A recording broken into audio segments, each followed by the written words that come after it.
Now in our previous video we proved that these 4 electric scooters can help out people living in hilly regions, and how much range you can expect if you purchase one of these 4. Well, that was academic. Today we are going to be doing things a bit emotional, because you see the challenge today isn't reaching Lavasa but also returning back home. While each one of us did start the ride in eco mode, Nabil soon realized what happened last time around. He did switch to normal for the most part of the ride, and so did Praveen and Bernard on a few occasions. I kept the Chetak in eco for the entire ride. Why? You'll soon know.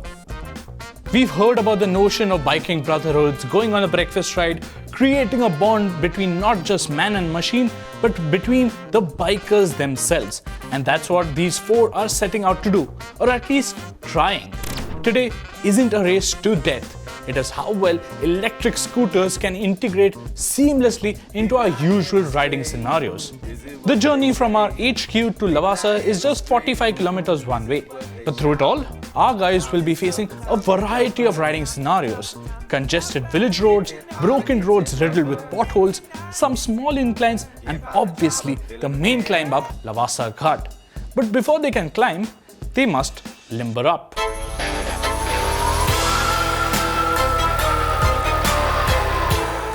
Now all 4 electric scooters escaped the urban jungle with relative ease, and no prizes for guessing that it was the Ola with its larger battery that had still the most range left on offer.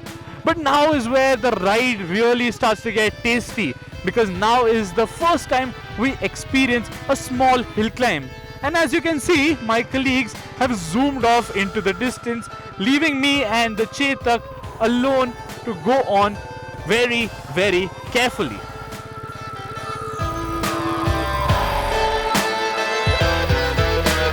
On any group ride, you always look out for the slower guys. So while the 3 of us ended Mutha Ghat almost together, we didn't want to leave our slow friend behind. At least for the upcoming village section, preceding the climb up Lavasa, that is.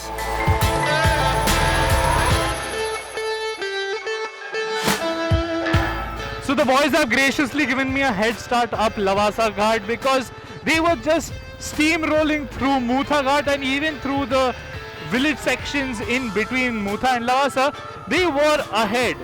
So now the challenge is for me to see how much battery I can conserve to the top so that I can reach home safely, because those boys, I think they are going to go back very, very easily. I just wish they don't humiliate me in a really, really bad way. Here they come.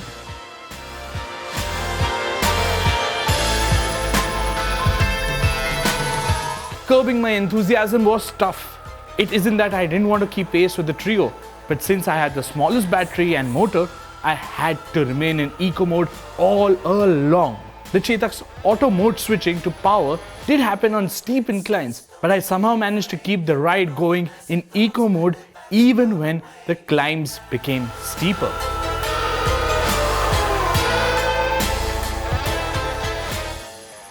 No, we didn't set out to humiliate Jihan.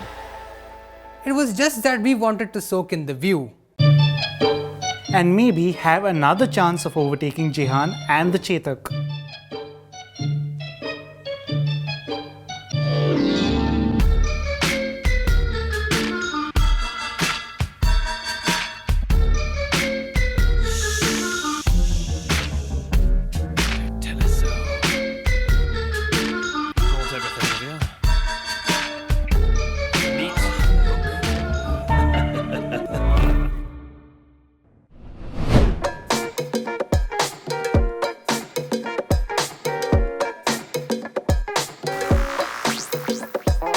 Okay, before you guys start, I know I was riding conservatively and economically. I could have kept up with you guys, but I looked at my battery percentage and I was like, Jihan, you have to reach back home.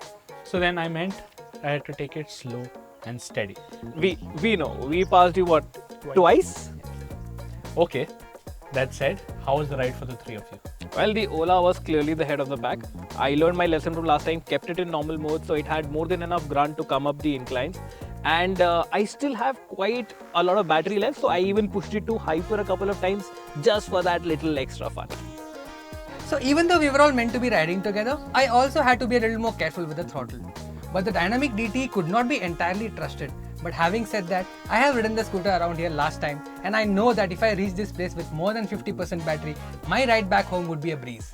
Same here. The Ather and the iQube were almost neck to neck throughout the ride up here, and even our battery percentages are almost similar at this point.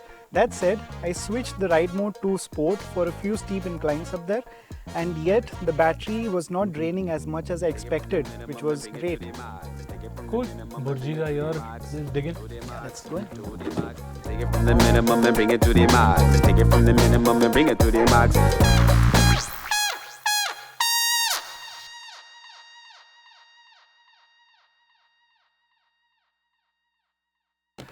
Okay. तो चले वापस. Yeah. तू जा, we'll catch you on the way. अरे एक भुर्जी और काका.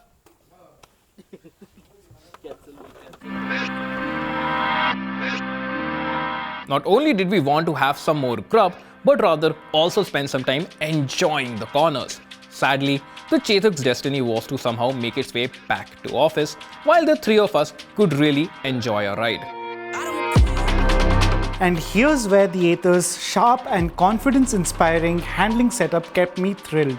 I could trust the rubber to do its duties well now, and the brakes no longer give me the jitters like the Gen 2 did. The iQube S is a humble and honest family scooter, and yet it was going around bends nicely.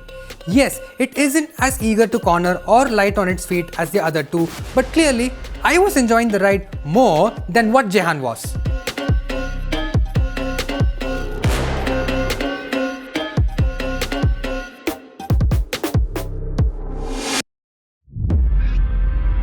So situation rep, we finished our weekend fun and now we are heading back home. The range on the Chetak is showing 16 kilometers to empty, state of charge is 21, whereas the rest of the three have quite a lot more. So clearly they have decided to stop fooling around and help me just in case my battery runs out.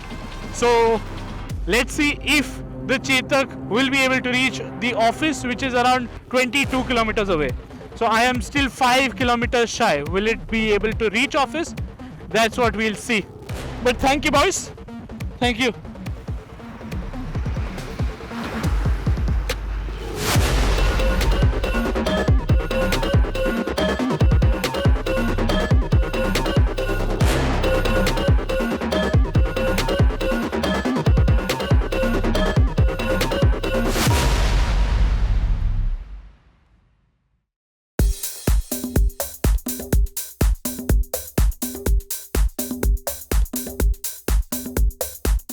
So guys, great ride back. Even the weather's changed, at least for the better for now. And firstly, I will be the first one to admit that I did not expect to come back here on my own charge, in one single charge, because clearly my weight is not the best suited to extract the most range out of the Chetak. And even then, it came back here. The last 10-15 kilometers, basically after Mutha Ghat, were excruciatingly slow. And sorry for that, but thank you for sticking with me. No worries, man. See, much like adventure riding, weekend rides on electric scooters are going to be a group thing, at least, right, to begin with. And if any scooter can do that, go all the way to Lavasa and come back, it has to be the Ola. So I started in normal mode. I went into hyper mode of the corners that I was really enjoying, especially going uphill. And still I made it back here with enough charge left to go home and charge my scooter there. Well, that's something I can't do, because the Ather was fun at slightly above normal speeds, but then I should have kept an eye on the battery levels, which I did. Now I have gotten back to the office, but no juice to get back home. We were having quite a bit of fun, and the iQube's regenerative braking capabilities are much better than the Ather's. But since we were riding in a bit more spirited manner, at least until we caught up with Jehan, the battery levels weren't as much as yours, and that has forced me to plug the scooter back in. So, can electric scooters go on a weekend ride? Well, yes. If you have the Chetak, you will be a very slow and it will be a challenge. If you have the Ola, that's definitely the one to get, because it will go and come back and you will still have some charge left. Do let us know what else you would like to see us do with these 4 scooters or any other electric scooter as well. Drop them in the comments below. Don't forget to like and share this video. Follow us on Insta. Follow all of us on Insta as well.